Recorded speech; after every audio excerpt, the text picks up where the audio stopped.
izay raha dika amin'ny teny malagasy dia milaza fa raha mbola manao toy io ihany mety ho maty ny fanampozinana izay efa lamaody ankehitriny na koa isan'ireo tratry ny lozam-pifamoivoizana na koa famonotena ankolaka izay azo isafidianana fa ireo ny safidy. Nambarany Gaël Borgia moa fa nanao fanehoan-kevitra pahibe maso mandrahona azy ankolaka io olona io ka fotoanany izao hanehoana ny zava-misy tahaka izao. Laza ho tsy mieritreritra ny angina na hipetrapetraka amin'ny manoloana ny fomba tahaka izao moa i Gaël Borgia tao anatin'io rantina vokan'io. Namoaka fanambarana tao amin'ny page Facebook ny Philippe Rajaonarvelo nilazany fa tsy nanana fikasana hanao fandrahonana ny mpanao gazety Gaël Borgia velively ny tenany. Mifanohitra amin'izany aza hoy izy ny fanana ny fanajana tanteraka ho an'ny asa maha-mpanao gazety any Gaël Borgia raha ny nambarany. Hafa nefa ny fahazoany ity mpanao gazety ity azy ka nitondrany fialantsiny taminy tao anatin'io rantiny io. Tsy sambany no misy fanakianana sy fanenjehana azy ao amin'ny tamazora tserasera ataon'ny mpanohana ny fitondrana eto Madagasikara rehefa misy ny ampamoaka amin'ny fanadihadiana ataony. À chaque fois qu'on publie un reportage qui dénonce quelque chose, qui est une révélation, il y a toujours des réactions sur les réseaux sociaux, toujours. Et je reçois toujours des critiques, souvent sur les réseaux sociaux,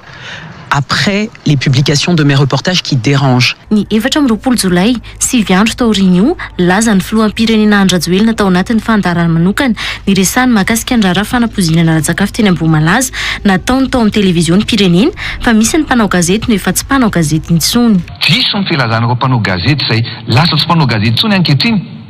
satria taizanareo moa nahita mpanao gazety lasa atao interview eto amintsika eto Madagasikara ihany misy an'izany.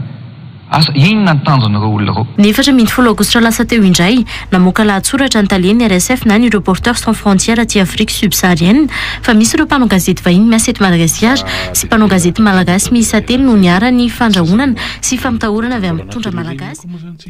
Na ezana na dinona an'le izy tsy resahana hoe inona no mitranga ambiaiza ny toy ny mikatona tanteraka koa ny fahazahoana ny vaovao anisan'izany zao ny raharaha mikasika an'le boina 777 na 777 reny zany satria nisy olona nilazaina fa voasambotra tena tsy hoe voasambotra moa no tenenana an'le sa nalaina le sa hoe anatsoa na hoe avy aty de niteraka resabe de hoe nisy mpiasan'ny ACM ihany koa tsy hoe fa tena nisy natsona de natao andromaso misy rola raha ny tena izy zany tokony efa natolotra ny fitsarana zany efa ela ihany efa ora ivolana le izy ary tokony rahafahalemana efa ora ivolana eo zao le raha de ohatran'ny hafahafa ihany hoe tena misy délégation de pouvoir be de be ve zany atao mba ahafahana mitazona an'le satria fanao an'ireny matsy hoe ohatra hoe 20 ora de hitarina kely raha mbola misy fanadihadiana atao de atolotra ny fitsarana de hitontoy ihany fa hatretsika tsy maheno mihitsy zany tsy maheno mihitsy de rehefa manontany sasany araiza rianina de na zay ary tsy mahita an'lizy nge rianina resahana io zany de le nanaovana fika hoe filazana fikarohana manokana de sarotra be de onelanelan'izay be de be le zavatra aseho de lasa mirona any ny resaka sy mifanehoan-kevitra sy ny hoe fanaraha-maso le izy fa le zavatra nitrangatany aloha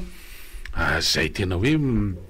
tsy vitavita mora raha ny fandehana izy lasa ny endrika isehoana ohatrany hoe sanatria hoe reny olona reny no samborina mba hampanginana ny vavany satria raha hoe fanafainganana an'le izy de tena hoe tokony nisy raha-pitsarana sy ny sisaka zay hoe sao de sanatria zay la endrika isehoana na tamin'ny raha Ambohimalaza ary mety hoe ohatrohatra zay hoe getsaina le olona mba tsy hamoaka secret ohatra satria raha misy zany fanehoan-kevitra ohatra anankiray ny farany ny herinandro lasa teo de tany ampitan-dranomasina ary ny tale général ny FMI taloha hoe tratra modiomby fa mbola afaka miresaka sy miteny sy miaro tena amin'ny fahapahalalamba avao izao ny tena zava-misy zao ny tena hoe momba ilay toetra raha ka sao sanatria zay la endrika hoe natao sorona natao boky émissaire reny olona reny mba tsy voan'ny hoe mety amoaka anaran'olona eo na amoaka zavatra afaka zay la ilana hoe fangararana eo ihany koa ny mety hoe ndresana moa zany tany aloha hoe tsy mila enquête parlementaire nisy olo-mbahoaka teto ndresaka hoe azo atao zany fa hoe maninona ohatrany hoe mangina ndreto na eo anatrany le izy de asa fanadihadiana zany fa tena hoe sokatra tsisy toy miezaka mikaroka le vaovao tsika mba hoe tsy hotompotrano io ny olo-pirenena manoloana an'iny mivoatra sa tsy mivoatra satria teo ataontsika hoe mifanindran-dalana tam'le izy moa zany lazaina fa efa eo ny FBI de vahiny ny vahiny hanao fanadihadiana Amerikana reo zay zany le andesana ary lehibe nandrom-panjakana mihitsy nampafantatra ny fisiny zany de ny prime ministre lehibe ny gouvernement zany de tsy akilany nefa de rehefa niteraka resabe koa lehibe nandrom-panjakana ihany koa ny teny ohatran'ny hoe nga de tsy matoky ny fitsarana malagasy manoloana izy ka eo zany ohatran'ny hoe misy fifanoeran-kevitra ihany satria raha fatokisana ny fitsarana malagasy ka atao anatin'izao hoe fotoana fa 3 herinandro mba hery atao hoe nitazomana an'ireo olona farafakely ny efatra zany roa mpiasa malagasy roa nanaovana filazana fikarohana manokana de tokony efa nivoatra ny raharaha zany tokony raha fahalomanana hoe nalefa tany amin'ny fitsarana zany reo olona reo satria raha vokatra ny fikarohana ny FB zany reo atolotra ny Madagasikara hoe fitsarana malagasy hoe lisahany amin'zareo sa ahoana mifandehana zany mbola resaka afo zany enao efa miresaka zay hoe lay FB ny ana mbola fanta hoe fanadidina FB sisa ny ana fantanina petraka hoe tena tonga sy tena ni mbola any zany ny ana hoe tena tonga sy tena nisy ve reo hoe lazaina fa FBI reo satria manahirana ohatrany tena tsisy velo misy eny ohatrany amin'ny lafiny anankiray moa sarotra tsy satria tompona ndraiky mpanjakana olobe eto amin'ny firenena ve de tsy hoe noteny zany ao anatin'ny lisy de tia toky an'izay filazana zay tsika fa nzay fotsiny hoe inona no mampitarasiko an'le izy mbola any ve mbola ao ve lisa nanaradian'ireo ataontsika hoe fanadiadiana ny sokatra hatram'izay hatrany amin'ny taona 70 sy ny talohan'izay ny zavatra misy rehefa misy dossier na raha mafanafana de misokatra ny fanadiadiana fa ny fikatonana dia tsy herintsony zany mahakasika an'le izy tsy lavitra an'izany ko ny raha ataontsika hoe mbo malaza raha ny fampalatanana atao anatin'iny de ho afainganina ahitana ny marina fa tsy haiko aloha le aingana hatraiza ndray koa le izy tokony raha fahalamana satria fa 2 volana mahery ndray koa zao iny raha iny 2 volana mahery le izy mbola tsisy raha-pitsarana zany nandeha mikasika le raha-pitsarana mihitsy zany le tianao tenenina fa tsy hoe ny fanadiadiana ary moa zany mbola misy resa le famitorana ataon'ny OPJ ny tiako resahana fa de hoe fampidirana fonjavonjo maika fa le raha-pitsarana tena hoe ahitana ny hoe izy any tena tompona andraiky tarinina ny andraiky ny tao anatin'iny raha iny zany rehetrarehetra zany ke mampameta de hoe misy fandraisana am'le hoe mbola nisy an'le fandraisana ny SADC de alao lomba samy tonotono daholo ny rehetra fa orin'ny resaka SADC dia hoitony toyany de asa aloha hoe manjary ala impanangy ny olona raha voa zany resahany hoe maleo tena sa tsy maleo tena le fitsarana raha ohatra ka mpifandraisana am'izany satria raha misy hidirany hoe alao aloha fa mbola mandray any SADC tsika no tsy roson'ny raha-pitsarana dia misy resaka politika zany misy resaka politika zany ka rehefa ny politika mety zany tokony ambaravarany fitsarana dia ahina overiny marina ao anatin'le izy eo zany tsika hoe reny raharaha iny dia tsy raha vita moramora akoatran'ireo raha hafa mikasika ny hoe ny tany Kongo tena atsarambina vely izy tena hoe tena tany amin'le olo-pirenena vaoaka malagasy tokoa vely no nanao atsarambana tamin'ny tsy fahazahoana fanafody na hoe tsy nina fanafody odomoka ara-dalàna sy tena tany vely isa nisy lesoka hafa teo amin'ny lafin'ny rafitra ara-pahasalamana sy ny sisa satria nandray moa te lavitra any amin'ny toerana ataontsika hoe isolé zany na hoe somary mitokamonina ny vokatry ny aratsian-dalana de manao ambany maso tsy hita dia lahilika any amin'le olo-pirenena zany nyrihitra zay efa mizaka ny tserany aina nohon'iny nohon' zay la ataontsika hoe fahasarotana amin'ny endriny samihafa satria na ny lalana fotsiny raha makaniny raha mety olona mba hoe andeha hiakatra ny tanàn-dehibe anao fitsaboana mety hoe hiazo any fianaratsona ohatran'izany sarotra be zany mandeha am'izany satria na amintsika miteny zao raha reny ataontsika hoe fiara tsy matao-dalana ireny de fahasahiranana be no tonga any am'izany toerana atao hoe ikongo mety efa mangina mba ahita ny vokatra tsara mety le nanliana azy tsy ho mpitondra teny ny voaka tany atoerana tsony zao ny solomavamboaka teo aloha Brunel Razavitsy andreo fa hoe eny ary satria nailika de mba miandro vokatra tsara izy amin'ny hoe nangatahany ary niteraka ady hevitra hoe raha ohatra ka telefedika mba misy zavatra mba maika aloha tokony atao satria betsaka ireo distrika izay mbola mitokamonina noho ny aratsiany lalana anisan'izany ny distrika izay navoafidy azy tamin'ny fotoana mbola teo ampiasana kanefa moa zany tsy izay no mitranga ary tokony raha fahalamana lay sara mitranga any apahany fotsiny any Ikongo hoe ndresaka lalana ndresaka fahasalamana reny ny zava-misy tokony andraiky tsara fanjakana tokony hoe anaitra sy hitondra ny feon'ny vahoaka oran'ny tsire feo retsaika ny hafa zay hoe olombotendry ohatrany hoe ny seza no maika azy de lasany mandisony zavamarina vao maika mampiombony loza reny endrika sy tranga isehoan'ilay hoe marary ny fitantanana marary ny rafitra ara-panjakana ohatrany hoe zay rehefa mahazo tombosoa rehefa lamina ny sezany manam-pahefana de sanatria mivava elako resahana kely mety hoe manahirana tena zay fisolelahana no betsaka fa le tena hoe fiadivana ho an'ny vahoaka tsy hita taratra de betsaka no mety hoe endrika tahaka andreny fa ny any tanikongo aloha zany ny anankiray iny eto andreny vohatra ary moa io hoe raha antsika malala io hoe reny vohatra tena hoe fa mandeha ny teknôlôjia sy ny sisa fa mbola sarotra ny hoe fahitana mangarahara amina toe-zavatra anankiray isan'izany zany fahasalamana io ny resaka boina ny resaka fitantanam-bola sy ny sisa moa betsaka reo hoe afiara zay hoe nampanginina sy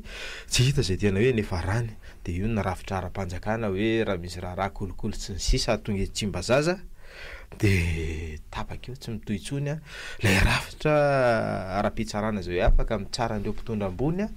tena hoe anarany fotsiny ohatra ny vakana tsy leondoza izy zala zay tena tsy hita hoe inona moa zany tena asa nataony teo hatran'izay satria dosie any amin'ny 3 efatra ambin'ny folo tsisy hoe mandeka zay la endrika isehoany amin'ny hoe fitantanana ny raha-panjakana de zay indrindra zay indrindra matno fandraisantsika am'le hoe Madagasikara zany zao no mitantana an'lay ataontsika hoe SADC ao anatin'ny herintaona ary rehefa miresaka SADC ianao io vondrom-paritra io zay mampiambana antsika nandritry ny 20 taona de manana ny atao hoe soatoavina na ny valeur zany de eo zany hoe inona no ataontsika mahakasika an'ireo satria sationa fotsiny zao mikasika ny solidarité isan'ny valeur ao anatin'izany SADC zany moa le solidarité io zany le hoe fifandraisana sy fifanakalozana ao anatin'ireo tany mpikambana fanazanaty zany inona ny tena anton'io raha eo anatin'io zany de le hoe hanoanana sy hanampiana ny reo ataontsika hoe vahoaka tena sahirana zany na hoe soutien aux populations défavorisées de hitantsika eo zany hoe inona no hitranga maritra an'izany herin-taona hitantanan'ny Madagasikara zany SADC zany faharoa ihany koa mikasika an'le resahana teo hoe ohatrany fanomezantsiny foana zany na ny manilika ny tsy fombiazana na ny fahavoazana amin'ny fitonana teo aloha de misy an'le resaka démocratie sy bonne gouvernance anisan'ireo valeur ny SADC ihany koa zany resaka démocratie sy ny bonne gouvernance zany rehefa miresaka zany de mitafiditra ao ny resaka droits humains zany na ny ataontsika hoe mikasika ny zon'olombelona ny droit de l'homme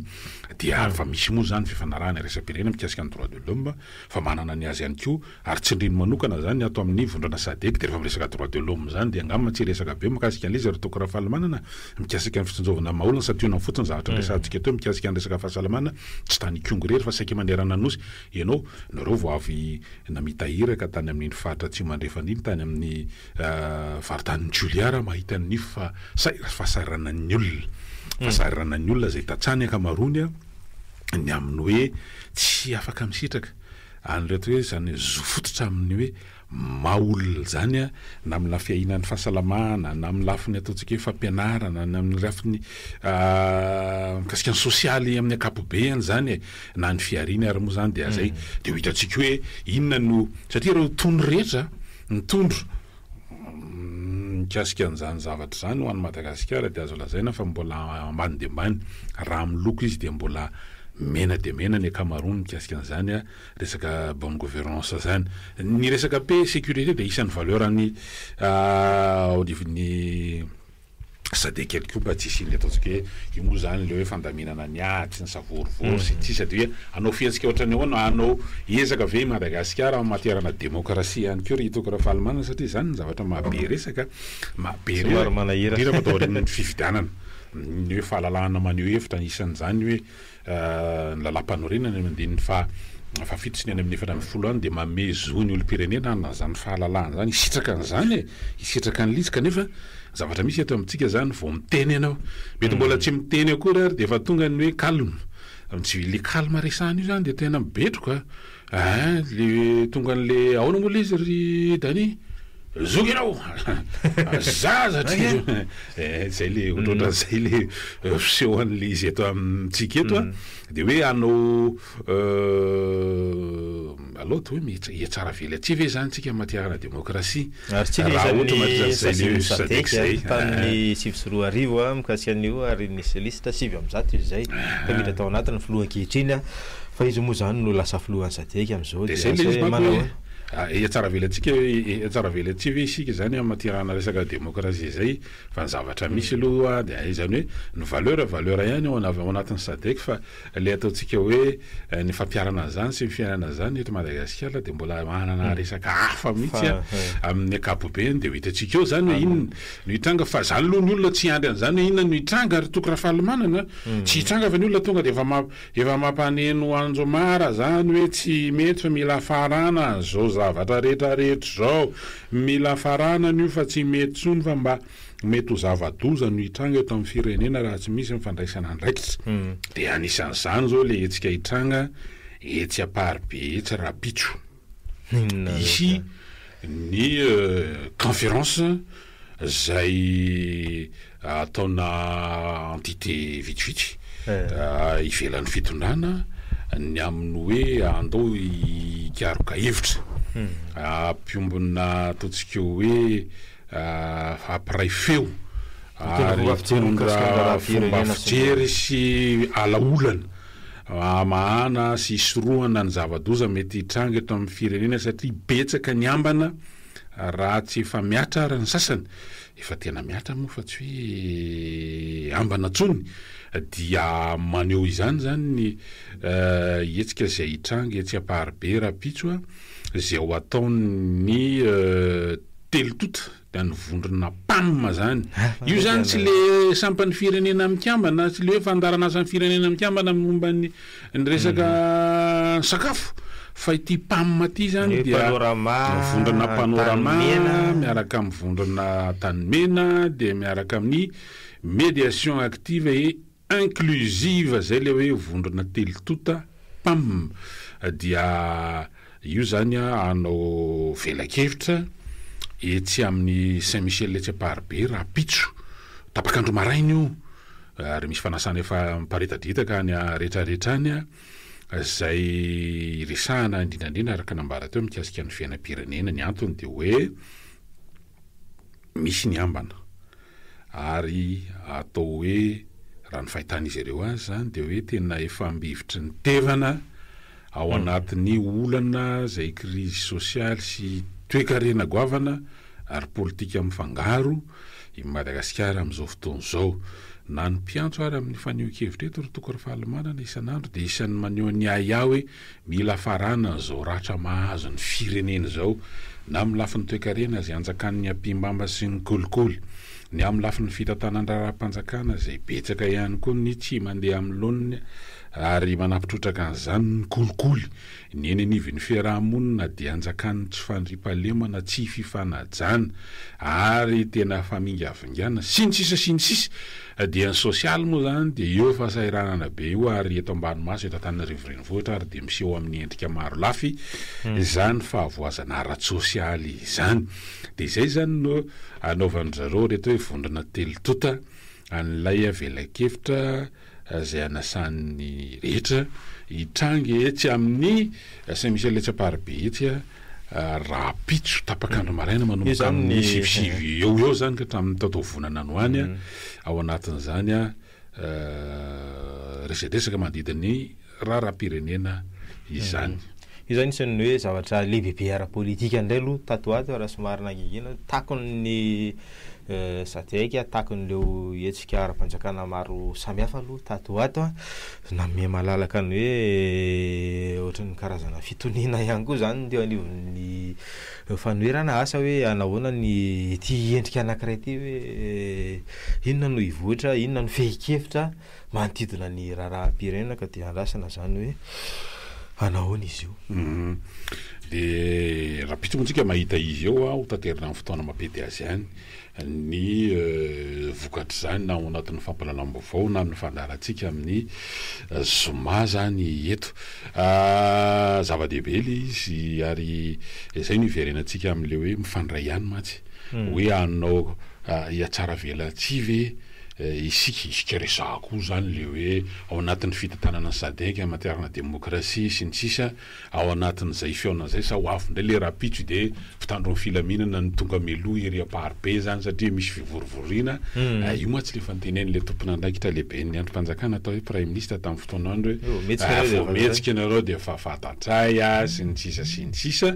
ny rapitso moa zany no amaritra an'izany rapitso no amaritra an'izany satria ka ny tremo SADC eo fa lisy tokony iainana satria ao anatin'ny valeur ao anatin'ny zany SADC zany le hoe ny démocratie sy ny bonne gouvernance ka ho hitantsika eo zany satria sedra anankiray io zany zany fa hoe fionana endrika politika voalohany tao aorian'izy ny fionamben'ny SADC ary azo lazaina fa hoe ahoana ny exercice n'izany zany ho an'ity mandat ny Madagasikara ao anatin'izany fitantanana ny SADC zany zava-dehibe zany satria isan'ny ijerenan'io zany hoe maina ve ny ravina ny hinanana sa tsy maina ny ravina ny hinanana resaka fotsiny ho ajaina ve le izy satria manaradian'ny tondrozotra hoe teo anivon'ny arahana tamin'ny SADC namelarana sy nanamratana sy ny nanaovana soni sy nanekena ny atao hoe tondrozotra na feu de route fa rehefa aveo de samy notifanina tao anatin'le izy ary mbola nizahana ny foanana ary moa zany ireo zavatra sasany voatondrony zany tondrozotra zany toy ny mikasika an'ireny hoe fond de solidarité sy ny sisa ary fananaovan'ny mpanao soni sasany tao anatin'le tondrozotra hoe mbiaizy izy iny satria betsaka ny tsy tanteraka mikasika an'izany ohatra hoe fanonerana sationa fotsiny zany na ny compensation an'ireo olona zay ataontsika hoe simba fananana na orinasa io na piasa tao anatin'ireny raha 5 sy 4 arivo sy ny talohan'izay zany sationa fotsiny zay le hoe anaradian'ny tondrozotra ihany koa ve ity le hoe ho ajaina sa tsy ho ajaina ireo karazana principe sy ny valeur ao anatin'ny resaka SADC ty mihoatra amin'ny zavatra tokony atao mba maninona ohatra n'le resahana teo hoe iarovana amin'ny mety favoazana manoloana andreo ambana maro samihafa zay mitatao amin'ny firenena ka ina hiteraka krizy goavana efa krizy moa zany lalovana amin'izao fotoana zao fa hoe hitatra ka sanatria ifangaro voraka eto amin'le hoe sanatria fandrafy anatiny ato ny samy mikasy melohan'ny ndraisasika toka samihafa eto resahana kely verina kely ny atolaanary fotsiny satria misy sary mivoaka sy vaovao zany mikasika ny hoe iza no mety ho candidat ataontsika hoe mety zany lohatra eto de ny mpitandrina Zaka Andriamampianina Jaona Rakotony Indrainy Maola Rakotona Valona ary Doda Ratsomanjato zay zany no mety hoe ho candidat amin'ny fitianana zay ho atao anio asa hoe anahoana ny fiodiny fa de hoe mba mampita sy mizara fotsiny tsika zany ao anatin'izay aloha de andasana ny akony eny ary